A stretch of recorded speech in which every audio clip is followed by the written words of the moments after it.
Rudiana potensi jadi tersangka kasus Vina, Bareskrim naikkan status ke penyelidikan. Ibtu Rudiana dan para penyidik, yang menangani kasus pembunuhan Vina Cirebon dan Eki, pada 2016, berpotensi jadi tersangka. Hal tersebut setelah Bareskrim Polri menaikkan status ke tahap penyelidikan terhadap Ibtu Rudiana DKK dalam kasus pembunuhan Vina Cirebon.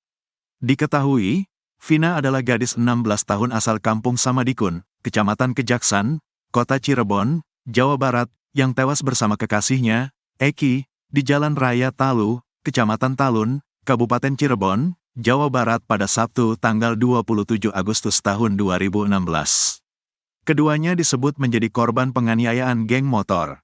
Laporan dugaan kesaksian palsu dan penyiksaan oleh tim kuasa hukum para terpidana kasus Vina Cirebon terhadap Ibtu Rudiana telah dinaikkan ke tahap penyelidikan. Bareskrim memanggil kuasa hukum pelapor, yang tidak lain adalah salah satu terpidana atas nama Hadi Saputra hari ini.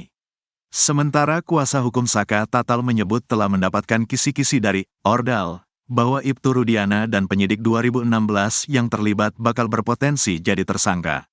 Diketahui pada Kamis, tanggal 8 Agustus tahun 2024, tim kuasa hukum para terpidana kasus Vina Eki telah memenuhi panggilan penyidik Bareskrim Polri terkait laporan terhadap Ibtu Rudiana. Kami sebagai penasehat hukum pelapor, Hadi Saputra, dipanggil sebagai pelapor untuk Bapak Rudiana.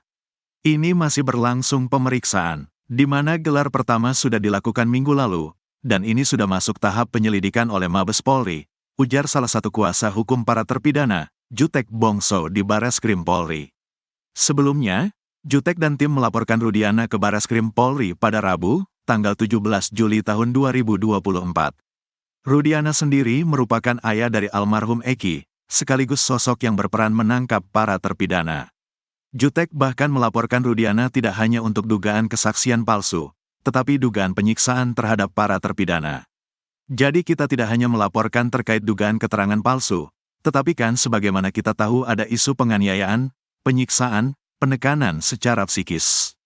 Nah itu salah satu yang dilaporkan mewakili Hadi Saputra, kita uji gitu loh.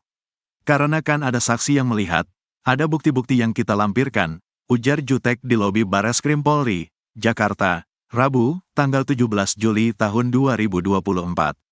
Berpotensi jadi tersangka. Di sisi lain, kuasa hukum Saka Tatal, Yasin, mengaku mendapatkan kisi-kisi terkait pemeriksaan yang dilakukan tim khusus bentukan Kapolri Jenderal Listio Sigit Prabowo terhadap Ibtu Rudiana Ces.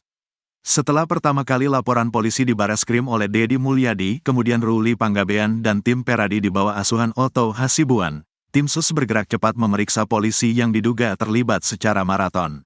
Bukan hanya Rudiana, dikabarkan puluhan polisi yang diduga terlibat di dalam kasus tersebut sedang menjalani pemeriksaan. Berita terbaik tadi dari kawan saya, Rudiana akan kena batunya. Insya Allah, polisi di Cirebon akan masuk bui termasuk si Gugun dan Aris Papua. Kisi-kisi ini dapat dari orang yang kompeten, ujarnya seperti dikutip dari siaran langsung TikTok-nya yang tayang pada Rabu, tanggal 7 Agustus tahun 2024. Menurutnya, meski belum disampaikan secara resmi, tetapi ia yakin Rudiana Ces akan dinaikkan statusnya menjadi tersangka. Kemudian, mereka akan segera menggantikan ketujuh terpidana. Walaupun secara konkret belum disampaikan tapi insya Allah, ya mudah-mudahan kemenangan tetap berada di kebenaran, ujarnya. Jika terbukti bersalah, Rudiana Ces akan disidang etik lalu tim kuasa hukum Saka Tatal menuntut agar mereka dilakukan pemberhentian secara tidak dengan hormat, PTDH. Tim kuasa hukum Saka Tatal juga meminta agar Rudiana Ces baru dijebloskan ke dalam bui setelah menjadi warga sipil biasa. Kalau Rudiana sudah di PTDH maka dia menjadi sipil biasa, kedudukannya sama dengan kita, dia akan masuk penjara sipil. Kawan-kawan tujuh terpidana sudah siap memplonco, tambahnya. Yasin berharap kisi-kisi yang disampaikan ini tidak jauh lari dari kenyataan yang sebenarnya. Puluhan polisi sudah diperiksa oleh Bareskrim. Dan insya Allah yang sudah kita tahu siapa namanya akan segera masuk bui termasuk yang bertato-tato kemarin, termasuk yang ngasih air kencing, itulah yang akan masuk bui. Segera akan jadi tersangka, tambahnya. Dua kejanggalan bukti chat di HP Vina Cirebon, beda dengan pengakuan dua sahabat.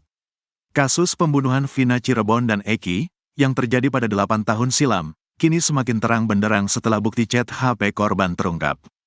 Bahkan, dari bukti chat di HP Vina Cirebon tersebut muncul dua kejanggalan yang dinilai berbeda dengan pengakuan dari dua sahabat Vina yakni Mega dan Widi.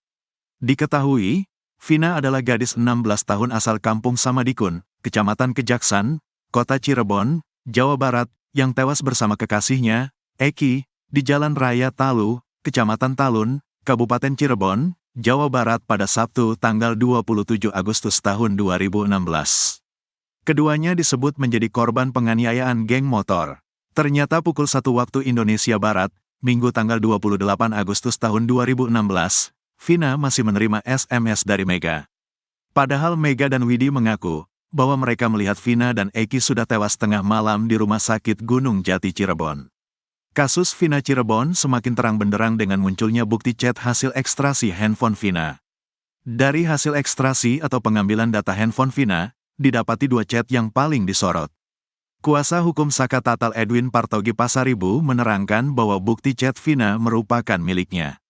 Dia tertarik dengan satu chat yang berada di kolom 55 dan 58. Dalam chatnya, Vina mengirim SMS ke temannya, Widya Sari untuk mengajak main. Yang paling mengesankan dari bukti percakapan ini, percakapan antara Vina kepada Widi kita bisa rujuk di angka 55, katanya. Edwin menerangkan hasil ekstrasi ini terdapat perbedaan waktu 7 jam dengan aslinya karena merujuk pada UTC.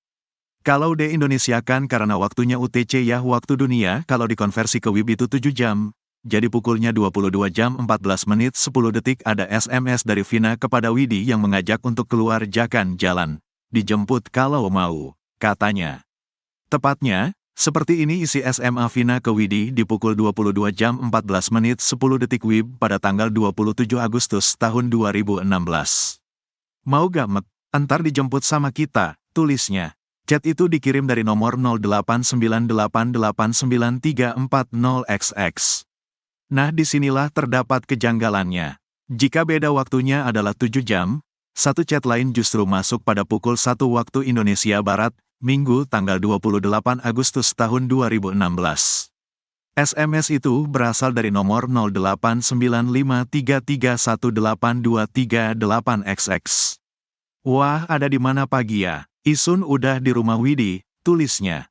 Dalam ekstrasi handphone, tertera waktunya adalah 18 jam 3 menit 4 detik tanggal 27 Agustus tahun 2016. Artinya SMS itu masuk pukul 1 waktu Indonesia Barat. Sedangkan Widya Sari dan Mega Lestari bercerita mereka masih mengirim SMS bertubi-tubi ke nomor tersebut setelah melihat Eki dan Vina mengalami kecelakaan di Jembatan Talun Cirebon. SMS itu dikirim dari rentang waktu pukul 23 waktu Indonesia Barat sampai pukul 0.30 waktu Indonesia Barat. Nelepon gak diangkat dan tidak aktif. SMS terus-menerus ke HP Vina, kamu di mana? Aku gak langsung bilang, kamu kecelakaan. Pakai nomor Mega iya. Pakai nomor aku iya, kata Widya Sari. Sekitar pukul 0.30 waktu Indonesia Barat, Widya Sari dan Mega Lestari mencoba menelepon handphone Vina. Sekali tidak aktif, lalu aktif tapi tidak diangkat dan yang ketiga diangkat namun tidak ada yang bicara. Ketika telepon yang keempat barulah ada yang bicara menggunakan handphone tersebut mengabarkan dari Polsek Talun. HP-nya gak aktif, sekali telepon gak aktif, telepon lagi nyambung tapi gak diangkat.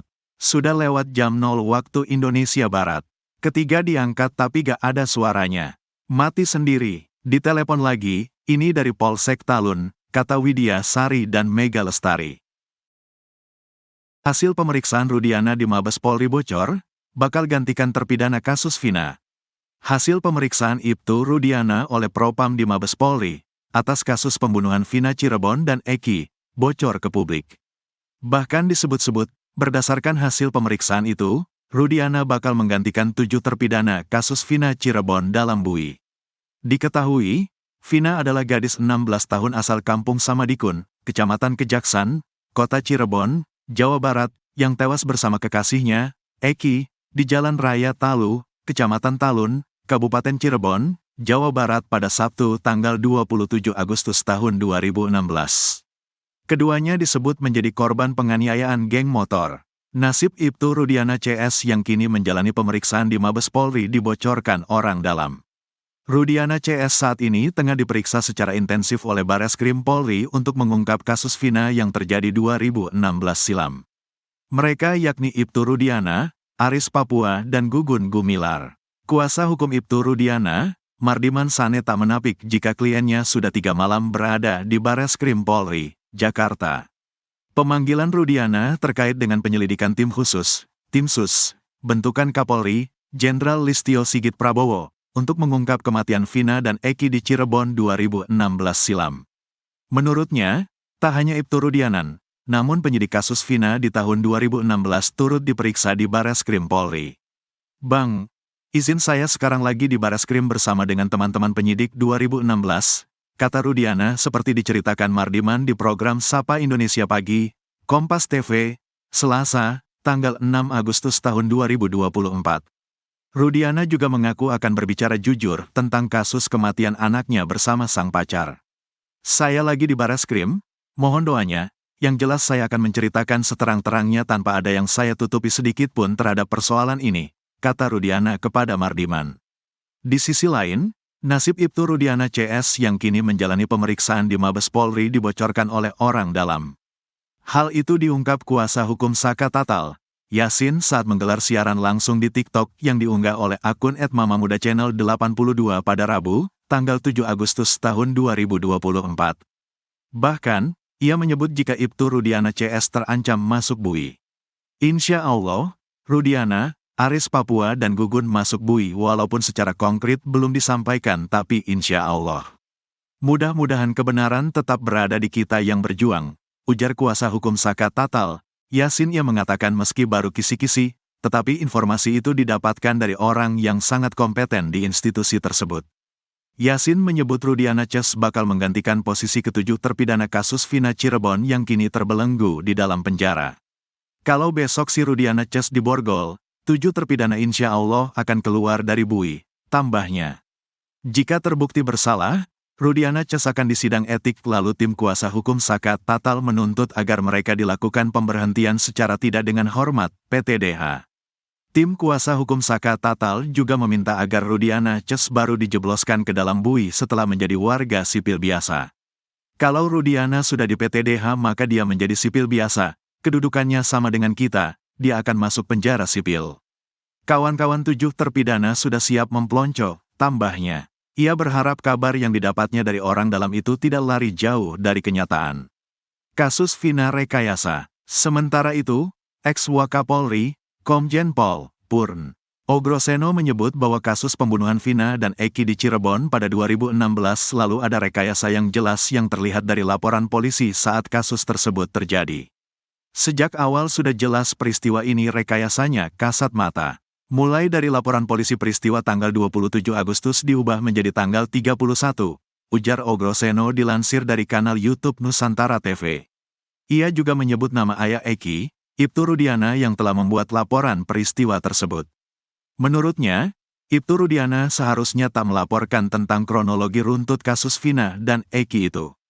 Sehingga, ia mengaku heran bagaimana Ibtu Rudiana bisa mengetahui kronologi lengkap kasus tersebut yang ditulis di dalam laporannya. Tanggal 31 juga laporannya seolah ada 8 orang, padahal Ibtu Rudiana pada saat itu dia tidak tahu peristiwa. Dia tahu peristiwa dari mana? Dengar dari orang disebutkan satu persatu.